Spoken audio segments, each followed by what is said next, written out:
पिंपरी चिंचवड शहर के Nigdi E bus depot में PMPML के ठेका चालकों ने आज सुबह से ही अनिश्चितकालीन हड़ताल शुरू कर दी है। निगड़ी डिपो के इलेक्ट्रिक बस चालकों ने वेतन वृद्धि की मांग को लेकर अचानक हड़ताल शुरू कर दी है। पीएमपीएमएल का ठेकेदार अपने कर्मचारियों को बहुत कम वेतन दे रहा है, इसीलिए चालकों ने यह हड़ताल शुरू की है। पीएमपीएमएल के ठेका चालकों ने 650 रुपए प्रतिदिन की बजाय 880 रुपए प्रतिदिन वेतन वृद्धि की मांग को लेकर ये हड़ताल शुरू की है। चालकों की इस हड़ताल का असर पिंपरी चिंचवड शहर के यात्रियों पर सुबह से पड़ रहा है। बस स्टॉप पर काफी भीड़ देखने को मिल रही है। यात्री दूसरा साधन खोजकर जाने को मजबूर हैं। आमची भूमिका फक्त एकच होती की आम्हाला पगार वाढून पाहिजे। जो आम्हाला सॅलरी मिळतो तो 650 रुपये पर दिवसाला मिळतो। त्याच्यामध्ये 6-8 तासाची ड्यूटी आहे, पण कोणताही ड्रायव्हर हा 8 तासात माघारी येत नाही। कोणाला 9 तास लागतात, कोणाला 10 तास लागतात, त्याचा ओव्हरटाइम आम्हाला मिळत नाही।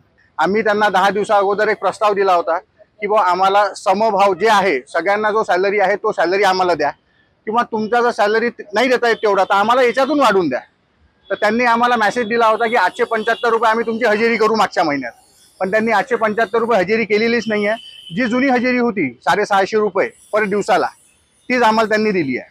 आम्ही त्यांच्याकडे गेलो, त्यांना निवेदन दिलं की बा अँथनीचा पगार आहे, म्हणजे अँथनीचे कॉन्ट्रॅक्टर एक ॲक्च्युअली हे सब कॉन्ट्रॅक्टर आहेत 4-5 प्रकारचे। त्याच्यामध्ये अँथनी येते, वैष्णवी येते, तिरुपती येते, हंसा येते, ट्रॅव्हल टाईम येते। त्याच्यामध्ये अँथनीवाल्यांचा 950 रुपये पगार आहे कटिंग करून, हंसावाल्यांचा पगार आहे 830 रुपये कटिंग करून, ह्या सगळ्यांचा पगार आहे।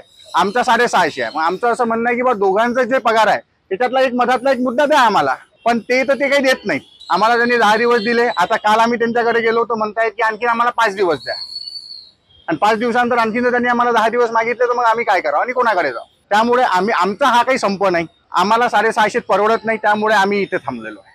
टीटी वाल्यांचा पगार कमी आहे, जे ट्रॅव्हल टाइमचे आम्ही कर्मचारी आहेत त्यांचा पगार कमी आहे। सर्व ऑल ओव्हर डेपोचे 1000 कर्मचारी आहेतच। आम्ही आता या डेपोला आम्ही 1 वर्षापासून आलो आहे, तसे आम्ही 4 ते 5 वर्षापासून काम करतोय। सगळ्यांचा अनुभव आला वेगवेगळा आहे। माझा 3 ते 4 वर्षाचा आहे, बोले साहेबांचा जो आहे तो 7 वर्षाचा आहे। आम्हाला 650 मध्ये काही परवडणार नाही, त्यामुळे आम्ही इथंच थांबू। आणि आमच्या मागण्या जरी पूर्ण केल्या तर गॅरंटी काय आहे की आम्ही कामावर राहू। आज आम्हाला टार्गेट करतील, आज मला करतील, उद्या याला करतील, परवा त्याला करतील, टार्गेट करून आम्हाला कोणा ना कोणा कारणाने काढूनच टाकतील। मागण्या पूर्ण केल्या तर टार्गेट करतील, आणि मागण्या पूर्ण नाही केल्या तर 650 आम्हाला परवडत नाही। संप वगैरे काही कोणी पुकारलेलं नाही। आम्हाला सांगण्यात आलं होतं की पगार वाढ होईल म्हणून, पण ज्या अपेक्षा आम्ही पगाराच्या संदर्भात ठेवल्या होत्या त्या अपेक्षा आम्हाला भेटल्या नाही। त्याच्यामुळं आमचे जे कॉन्ट्रॅक्टर आहेत त्यांना सांगितलं त्यांनी किंवा तुम्हाला परवडत असेल ह्या पगारात तर करा, अन्यथा तुम्ही गेला तरी चालेल। त्यामुळं आम्ही प्रत्येकजण प्रत्येकाच्या हिशोबाने, मी पण स्वतः मला त्या पगारात परवडत नाही, त्याच्यामुळं मी कामावर रुजू झालेलो नाही। अंदाजे 70 ते 80 बसेस निगडी डेपोला इलेक्ट्रिक आहेत। त्याच्यामध्ये म्हणजे प्रत्येक फर्स्ट शिफ्टमध्ये 70 ते 80 ड्रायव्हर मार्गस्थ होतात, पण त्याच्यातल्या 60-70 म्हणजे 60-50 गाड्या अंदाजे, मला एवढं माहीत नाही कारण की आम्ही तिकडे गेलेलो नाहीये। जर 50 गाड्या बहुतेक बंद असतील, ज्या गेल्या असतील त्याच्यावर आपल्या पीएमपीएलचे जे कर्मचारी आहेत म्हणजे परमनंट ते कर्मचारी त्यांनी व्यवस्था करून त्यांनी ते बाकीच्या गाड्या मार्गस्थ केल्या। कमीत कमी 60-70 ड्रायव्हर लोक आरामशीर गेलेले नाहीयेत। वाद तर कुठला नाही, फक्त आम्ही ज्या अपेक्षा ठेवल्या होत्या, ट्रॅव्हल टाइमचं कॉन्ट्रॅक्ट आहे त्यांना आम्ही त्यांच्यामध्ये सब वेंडर म्हणजे चालक या पदावर कार्यरत आहेत, त्यांना आम्ही फक्त सांगितलं होतं की बाबा आम्हाला परवडत नाही। ते म्हणले तुम्हाला करायचं तर करा, नाही तर करू नका।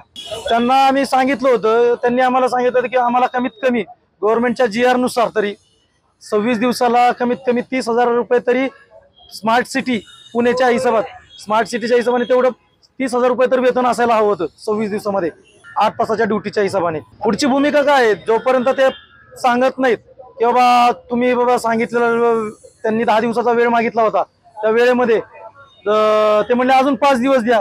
आता 5 दिवस द्या म्हणले तर आम्ही काय, ते म्हणले नाही बाबा तुम्ही ठीक आहे, तुम्ही 5 दिवसांनी सांगा, 5 दिवसांनी आम्ही हजर होऊ। जोपर्यंत आमच्या कॉन्ट्रॅक्टरवरनं कळत नाही तोपर्यंत रुजू होणार नाही, कारण की त्यांच्याकडनं माहिती आली तरच रुजू होतो ना। आम्ही जी अपेक्षा ठेवली तीच नाही, मग आमची अपेक्षा भंग झाली ना थोडक्यात। Bureau report, VSRS news, Pimpri Chinchwad.